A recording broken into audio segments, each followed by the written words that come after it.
Everyone, আসসালামু আলাইকুম and welcome back to our daily lifestyle blogs.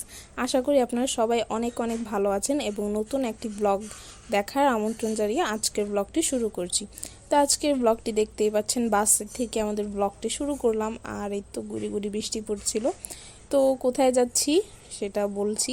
আমরা যাচ্ছি হচ্ছে বরিশালে একটা শর্ট ট্রিপের জন্য যাচ্ছিলাম। একটু ঈদের পরপরই চলে যাওয়া হয়েছিল একটু বরিশালে, আমাদের গ্রামের বাড়ি যেটা, সেখানে একটা শর্ট ট্রিপ ছিল অল্প 2-1 দিনের। আর এটা তো একমাত্র পসিবল হয়েছে পদ্মার কারণে। আমরা পদ্মা হয়ে গিয়েছিলাম। এতে মোটামুটি 5-6 ঘন্টার মধ্যেই চলে যাওয়া যায়, না হলে তো আগে লঞ্চ ছাড়া যাওয়া যেত না। তো তখন দেখা যেত একদিন বিকালে বের হলে পরের দিন সকালে গিয়ে পৌঁছাতাম।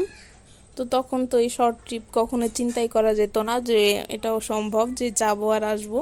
তো এখন যেহেতু পদ্মা হয়েছে, তো এইটার একটা খুব ভালো ফ্যাসিলিটিস আমরা বরিশালবাসীরা পাচ্ছি। তো এই তো এখন ব্রিজটা পার করছি। আর এটার কারণে আর কি আমাদের শর্ট ট্রিপের প্ল্যান করা, যেহেতু আমাদের ফ্যামিলির অনেকে পদ্মার করে হচ্ছে গ্রামের বাড়ি যায়নি, তো সেই জন্যই আর কি এই শর্ট ট্রিপ। তো রাস্তা আশেপাশে খুবই ভালো লাগছিল, ঠান্ডা একটা হাওয়া ছিল এবং একদমই গরম ছিল না। তো খুব ভালোভাবে এই জার্নিটা কমপ্লিট হয়েছে। আর এইদিকে খুবই ভালো লাগছিল বাহিরের পরিবেশটা দেখতে, গাছপালায় ভরপুর। আর এটা তো এখানে আমরা বরিশাল অলরেডি এন্ট্রি করে ফেলেছি, আর বরিশাল সদরে আমরা মোস্ট প্রবাবলি। তো এখান থেকে আরেকটু সামনে গেলে হচ্ছে আমাদের বাস স্টপ। তো সেখান থেকে আরেকটা গাড়ি নিয়ে আমাদের বাড়িতে পৌঁছে যাব আমরা কিছুক্ষণের মধ্যেই। আর যতবারই আসি শুধু মনে হয় যেন আমাদের দেশটা খুব উন্নত হচ্ছে। আগে এই জায়গাগুলো খুবই ভাঙা ছিল, রাস্তাগুলো খুবই খারাপ ছিল, বাট এখন রাস্তাগুলো করার কারণে খুব স্মুথলি জার্নিটা কমপ্লিট করা যায়, তাই অত একটা কষ্ট হয় না। আর এদিকে হচ্ছে আর একটা ফেরি পার করা লাগবে, তো সেটার জন্য আর কি অপেক্ষা করছিলাম। আর তারপরে আমরা উঠে গেলাম ট্রলারে। তো এই তো ট্রলারের জার্নিটা, আপনারা কে কে ট্রলারে জার্নি করেছেন অবশ্যই জানাবেন। আমার ট্রলারে বা সমুদ্রের জার্নি বরাবরই খুব ভালো লাগে। তো এই জিনিসটা আমি খুবই এনজয় করি, এবং চারপাশে সবগুলো গ্রাম বা গাছপালা এগুলো দেখতে এত ছোট ছোট লাগছিল, মনে হচ্ছিল যেন আমরা ছোটবেলায় যে দৃশ্য আঁকতাম গ্রামের দৃশ্য, ঠিক সেরকম। এত সুন্দর লাগে এই ট্রলারে উঠলে আশেপাশের জায়গাগুলো দেখতে।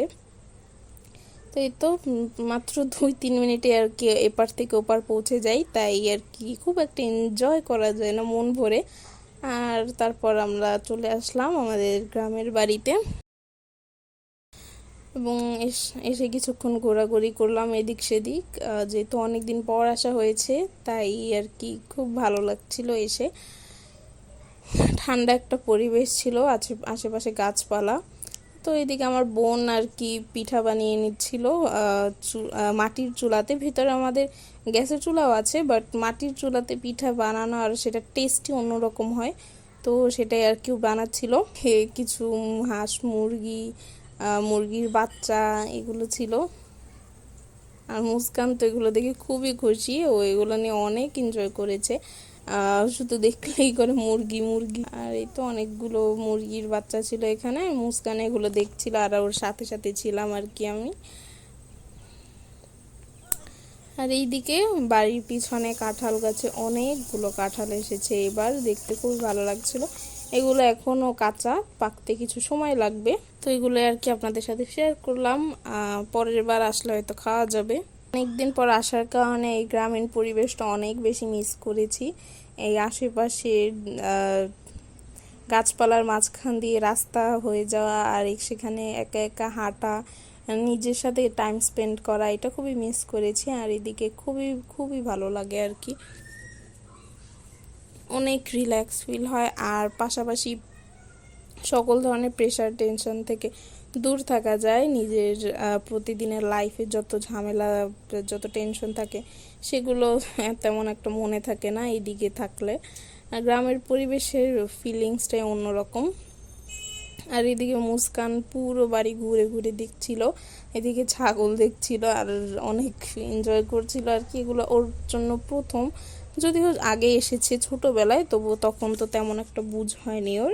এখন সব কিছু বুঝতে শিখেছে, হাঁটতে শিখেছে, তো আশেপাশে সব কিছু ঘুরে ঘুরে দেখছিল এবং অনেক এনজয় করেছে এবার মুস্কান। তারপরে কিছুক্ষণ ঘোরাঘুরি করলাম এবং এরপর চলে যাচ্ছিলাম বাসার দিকে, যেহেতু অনেকক্ষণই হেঁটেছি মুস্কানের সাথে। তো এবার মুস্কানের হাত ধরে ওকে নিয়ে যাচ্ছিলাম। ও তো যেতেই চায় না, ও শুধু ঘুরতে চায়, যত দূরে যেতে পারা যায় তত দূরে যাচ্ছিল। তারপরে ওকে কোনো রকম টেনে টুনে ঘরের কাছে নিয়ে আসলাম। মুস্কান বাকি বাচ্চাদের সাথে অনেক এনজয় করছিল, খেলাধুলা করছিল, আর আমার সারাক্ষণ ওর পিছে পিছে হাঁটতে হয়েছে। কোথায় না কোথায় চলে যায়, এত চঞ্চল বাচ্চাটা, তাই ওর সাথেই থাকতে হয়, অনেক দুষ্টু। আর এই তো এটা বাড়ির পিছনের দিকে ছোট্টখাট্ট একটা বাগানের মতো কিছু জিনিস চাষ করা হচ্ছে এখানে। কিছু শাকসবজি গাছ এবং ফল বা ফুলের গাছ আছে এইদিকে। আর এই মুস্কান কি দুষ্টুমি করছে আপনারা দেখতেই পাচ্ছেন, কিছু একটার উপরে বসে তারপরে ওকে টানছিল। আর এইসব আমরা ছোটবেলায় করেছিলাম, এখন ও এগুলা করছে। তো এই জিনিসগুলা দেখলে খুবই মনে পড়ে নিজের ছোটবেলার কথা। তো এই তো মোটামুটি আমাদের শর্ট ট্রিপ এখানেই শেষ, আর বাসায় ফেরার পালা এখন। তো চলে যাচ্ছিলাম নিজেদের বাসায়, আসল ঠিকানা যেখানে। তো যতই ঘুরি, যেখানেই যাই না কেন, আসলে দিন শেষে নিজের জীবনে ফিরতেই হয়। তো এখন আবার বাস্তবতায় ফেরার সময়, তো সেটাই আর কি, বাসায় ফিরে যাচ্ছিলাম। রাস্তাটা খুবই ভালো লাগছিল, তাই এই জন্য আপনাদের সাথে শেয়ার করা, যেহেতু পরিবেশটা খুবই সুন্দর ছিল। আর আমাদের এই শর্ট ট্রিপের ব্লগটা আপনাদের কেমন লেগেছে অবশ্যই জানাবেন এবং চ্যানেলটি প্লিজ সাবস্ক্রাইব করে দিবেন। আল্লাহ হাফেজ।